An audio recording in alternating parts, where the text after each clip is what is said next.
Hello, everyone. I am Miruna Vlada. I am a writer, but also a political scientist here in Romania. I'm teaching international relations theory, but I'm a writer myself. I would say a feminist at heart. And I have the great pleasure to have today this dialogue with Manon Garcia, very strong voice from France, but now working and teaching in the United States. Hello, Manon, and thank you very much for accepting this dialogue. Hello, Miruna. Hello, everyone. Thank you very much for having me. I'm sorry I can't be here in person, but it's my first time in Romania, even if it's virtual. So I'm very pleased to be here. I will present a little bit. I will present you so that everyone would know also your background, and this will be useful for our discussion because as you would see, I will add some elements from your biography. So Manon studied philosophy in France. She was a student at École Normale Supérieure de Paris, and she holds a master in economics and public policy and Sciences Po. She has a PhD in philosophy from the Université Paris Panthéon-Sorbonne that she finished in 2017. And as mentioned, she's now currently teaching in the United States as a junior fellow at the Harvard Society of Fellows. And starting with July this year, she'll become an assistant professor of philosophy at Yale University. She has multiple publications in French, but most recently at Princeton University Press, she published the book that she initially published in French in 2018, We Are Not Born Submissive, How Patriarchy Shapes Women's Lives. And we will discuss today exactly about the topic that Manon discusses in this book that was also translated and that opens up a very, very difficult topic in a way for different countries and with different examples, because of course this is a problem that every culture tries to solve in its own way, and it's a profoundly philosophical problem, the problem of consent, and particularly sexual consent.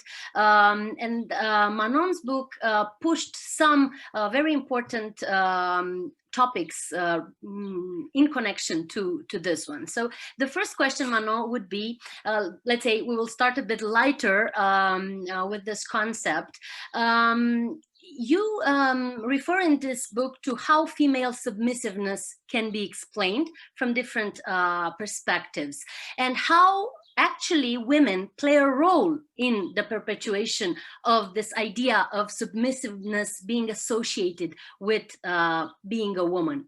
And I wanted to know exactly how did the idea for this book came up? What were the main topics or the triggers that made you reflect on this topic of women's submission? So I think being a woman makes you reflect on the topic of women's submission.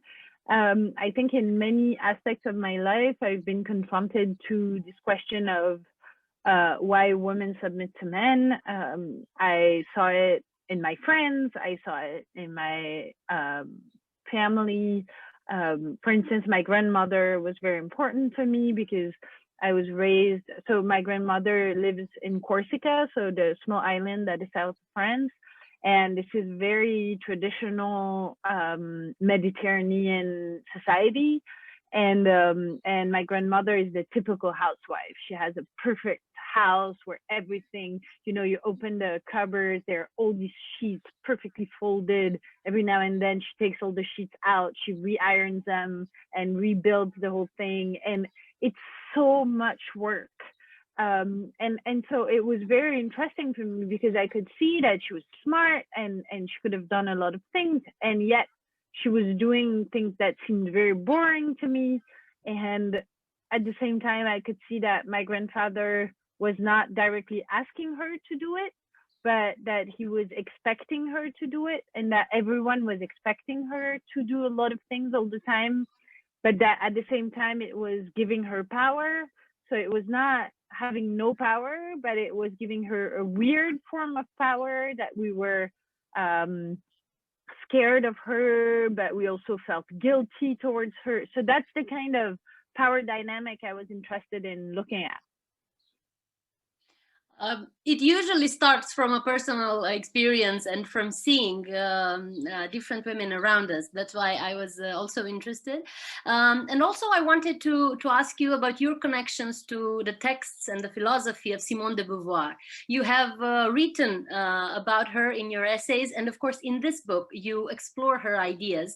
And I was interested, of course, we know that she was also very much criticized, and in the feminist circles there are many discussions around some of her ideas.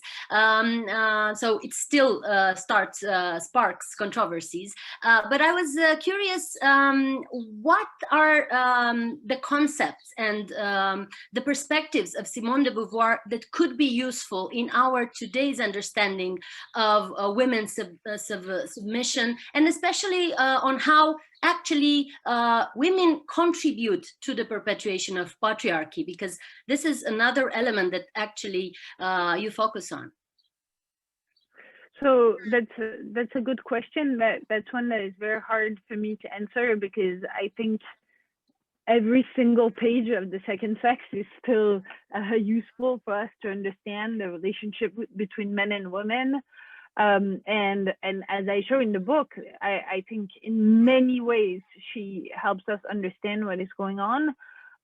If I have to pick just a few, I think, for instance, she explains how boys and girls, and then men and women, are raised and educated in very different ways, and that this education shapes what we desire, what we want, what we hope for.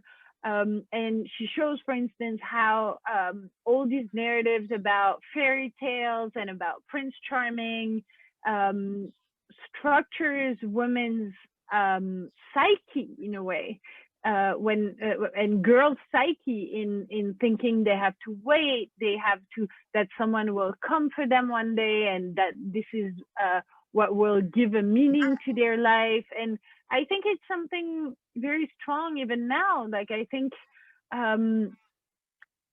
you see it even now. You see it that girls are asked, oh, how do you think you will have a lot of kids, or how, like, who would you want to marry? When boys are asked, oh, do you want to be an adventurer or a firefighter? And so, of course, the way adults ask you questions about what you will become determines what you think you can become. And so a metaphor that I'm often using that I find very useful is the metaphor of hiking. You know, when you go for a hike, you have a path that is prepared for you. That sometimes there are even colors that tell you all the time, you're on the right path, you should keep going that way, etc. If you're a woman, if you're a man and you take that path, it leads you to freedom. So the way is paved for you to be free. But if you're a woman and you take that way, it leads you to submission. And it doesn't mean that you can't create your own path and you can, like, go straight in the mountain and decide, I'm not going to take the path that was prepared for me, I will invent a new one. But you see that if you've ever gone on a hike, you see that it's much easier to walk on the path that was prepared than to create your own path. If you want to create your own path and you're in the forest, you need a saw, you need this, you need that, you're going to be scratched by the plants. And so that's exactly what happens when you're a woman and you don't go for the path that is a path to submission, is that the cost is very high and you're not sure that you will arrive where you wanted to go, because the path tells you where you're going to arrive. But if you go straight in the forest with no nothing else than your own strength, maybe you won't arrive where you were hoping to arrive. Exactly. This element of gender hierarchies that actually feminism tried to fight for the last decades are still under our eyes in a way. And now I wanted to tackle the profound, let's say, argument and the main topic of our discussion. And this is a place where philosophy can bring a great contribution, and that's why I find this dialogue very interesting, because this is where the field of philosophy can actually contribute to a better understanding of such a complicated topic, and that is sexual consent.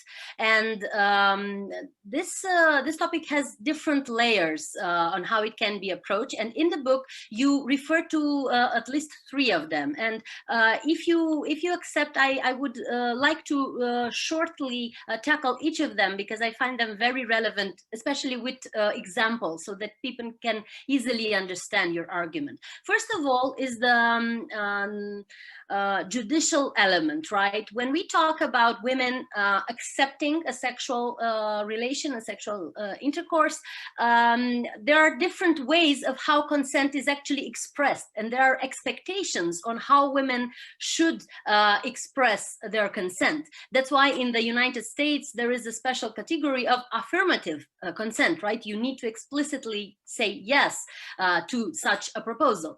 And we have actually, and this is a topic that is very relevant also in the case of Romania, and you mentioned also the statistics in France, where there is this big solidarity around the aggressors, especially in cases of rape, and women's stories are all the time questions. They are questioned, they are put under question. They need to demonstrate what happened and if they had or no consent. So I was curious, from this judicial, legal point of view, how can our societies and how can women actually contribute to, in a way, equalizing the 2 versions, the aggressor and woman's version, without being accused of playing the victim, right? This is something that women are always accused of in terms of consent, that they are victimizing themselves for emotional benefit or whatever.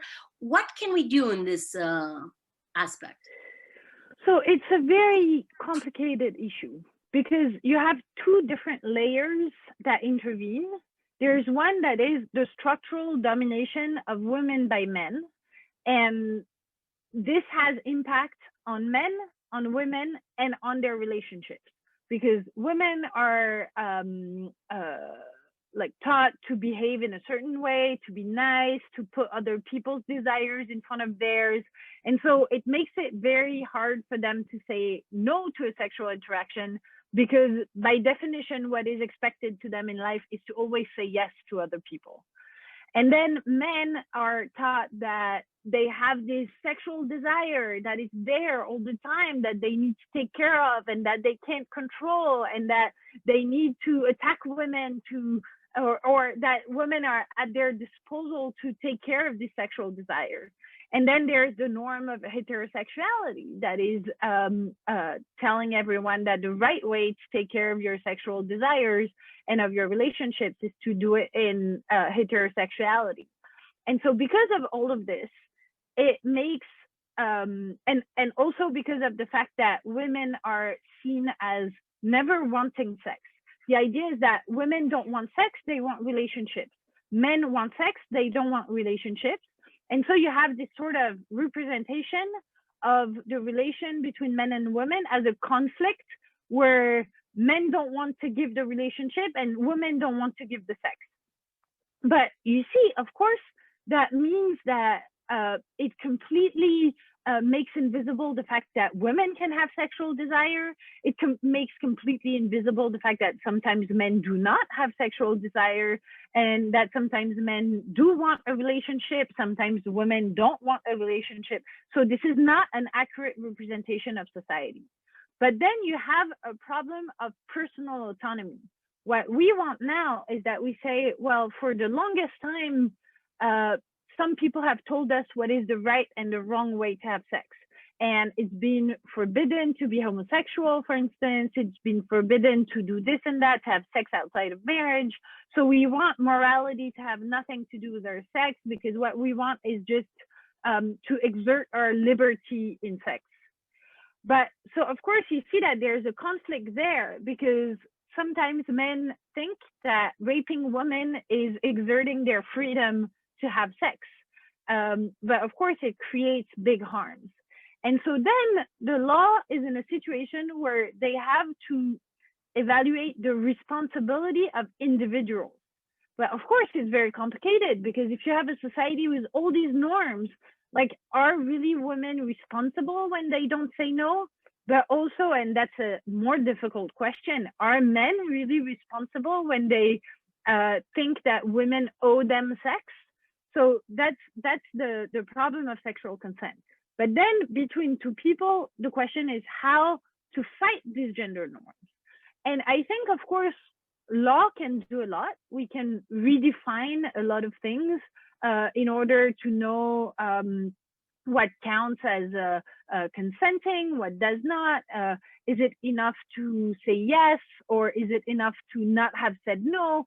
These are debates.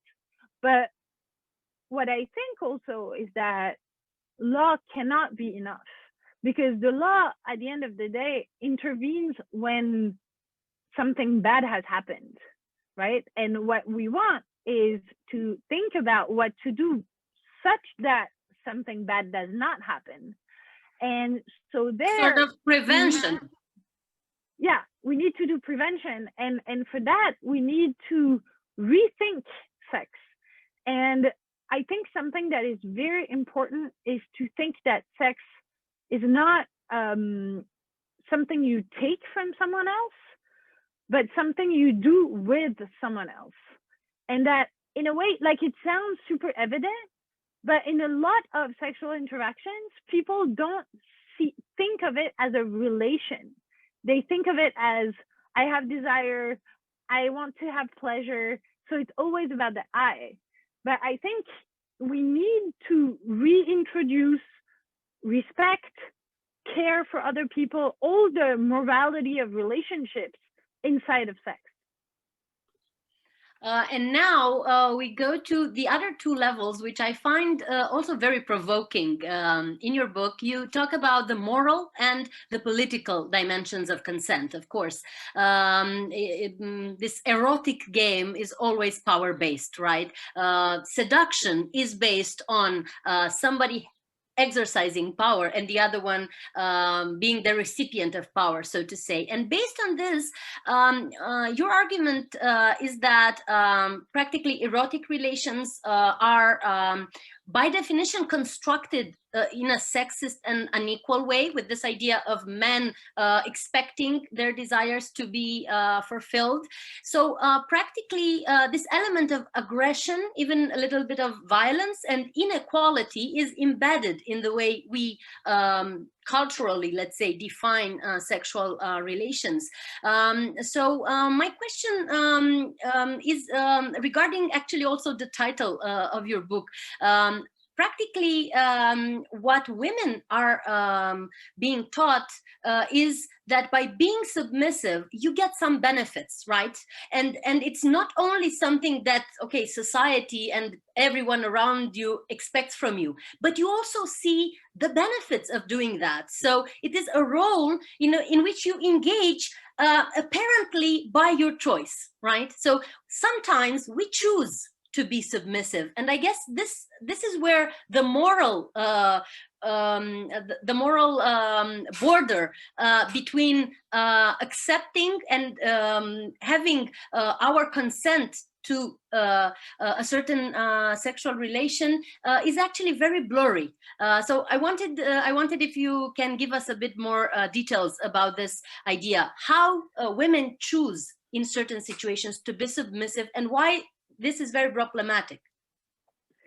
So I think the main problem we have is that we always think choice as like when you choose between tea and coffee. And we think, well, you're free to choose. And so you have coffee and tea and you can take both, or like either or. But in a lot of social choices, that's not how it works. What society does to you is that it shapes the types of choices you can make. And so, for instance, in sex, because we have this representation that women don't have sexual desire, if you express positively sexual desire, you will be conceived in a certain way. So if you're lucky, you're going to be seen as a very free woman that is sexually emancipated.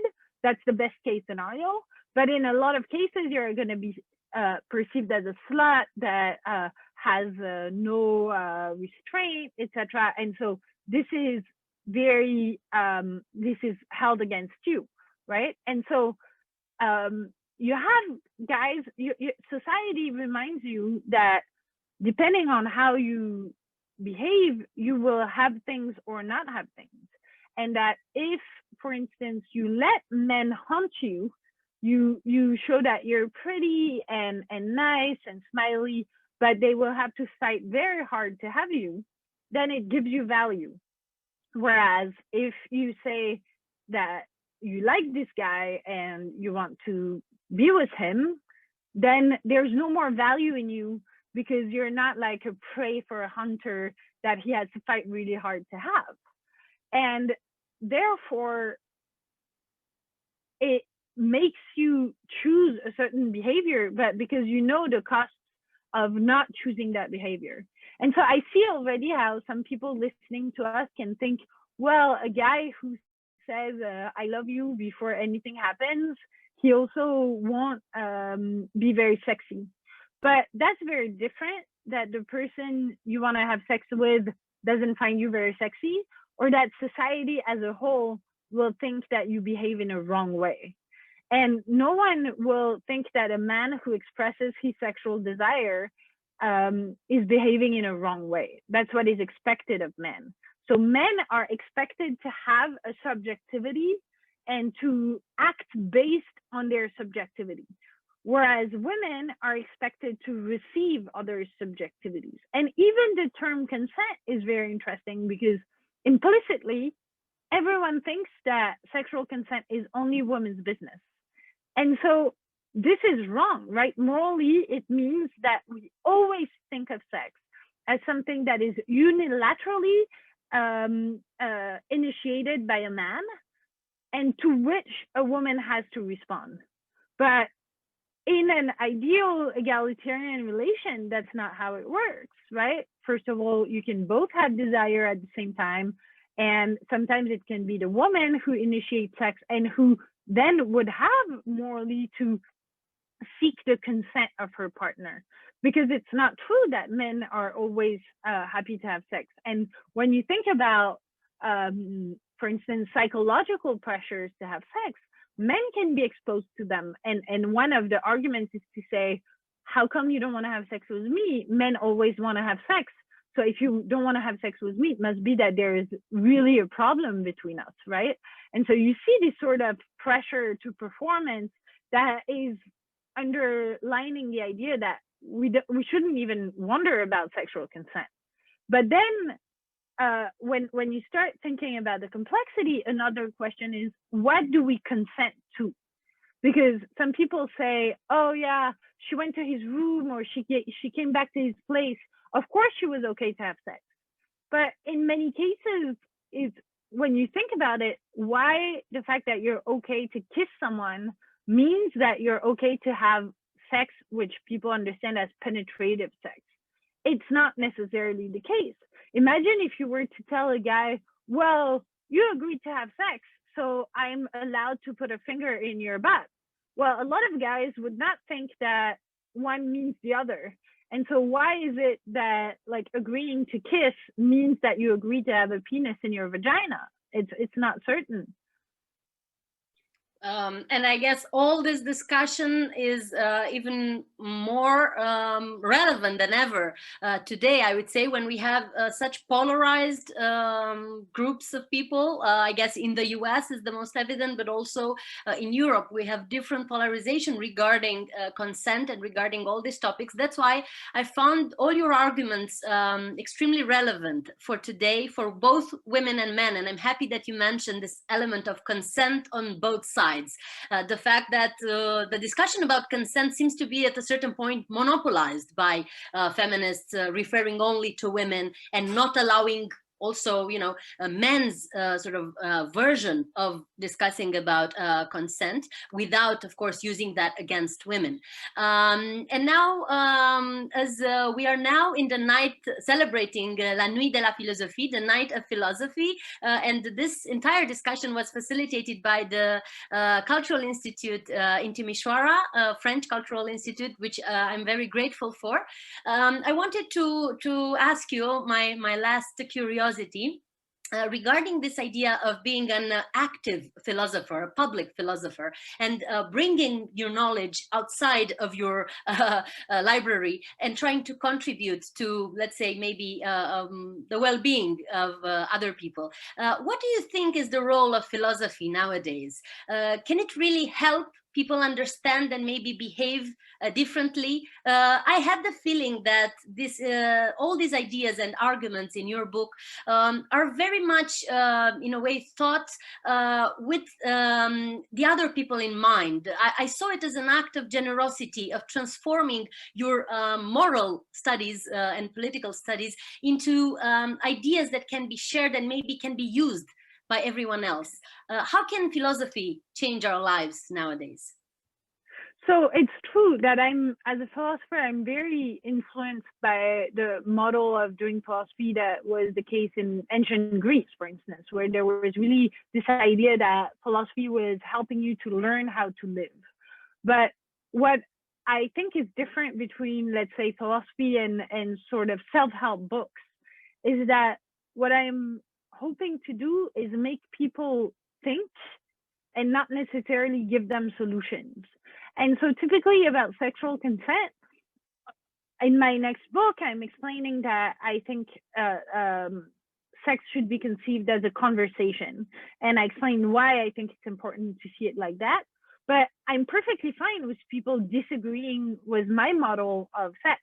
But what I want for them is to see how I arrive there and what are my arguments, and such that they can say, oh, well, this fourth argument I disagree with, and so that's why I disagree with her conclusion, but that forces me to reflect on what would be my conclusion then based on this disagreement. And so it's true that I conceive of knowledge as something that is empowering for people. And so if you make people, so I don't just see myself as giving them knowledge, like I read all these books, I'm telling you what they say, but also as raising questions that they did not necessarily ask themselves. And typically about sexual consent, I think that's probably my main task, that usually we think consent goes without saying, like we know exactly what consent is. Well, breaking news, no, we don't know what consent is. And we don't know if it's thinking that you agree, saying that you agree. What does it mean saying that you agree in a society where you can't agree completely freely? So I want people to think about this, because I think when you think about issues, already you act differently. And it was the same about submission. My experience in France, a lot of people have read the book, and my experience is that a lot of women say, oh, wow, now I see things completely differently. And so it makes me think that I should do things differently because I see them differently. And I understand what I do under a completely different perspective. And that's my dream as a philosopher. That's what I want, is I want people to look as the most ordinary things in their lives and see them under a different light. And this would be a very good definition, actually, of the gift of writing, both for the writer and for the readers. Yeah, I think for poets, you're a poet, so that's also in a way what poets do, right? That they show the world in a different way. Exactly. And talking about asking more questions, I had 12 questions prepared for today, but thank God I cannot ask all of them. But your text was very intriguing. And I really invite everybody to discover your book, We Are Not Born Submissive, from Princeton, in English or in French, of course, taking into consideration once again that we had the pleasure to discuss today with Manon Garcia for celebrating the Night of Philosophy, Nuit de la Philosophie, and everything was organized by the French Cultural Institute in Timisoara. So I would like to thank them once again for this opportunity, and to thank you, Manon, for all your well-articulated ideas and teaching us, how to navigate in the paradoxes of sexual consent. Well, thank you so much for talking with me, and thank you to the Cultural Institute as well. Bye. Thank you. Bye-bye.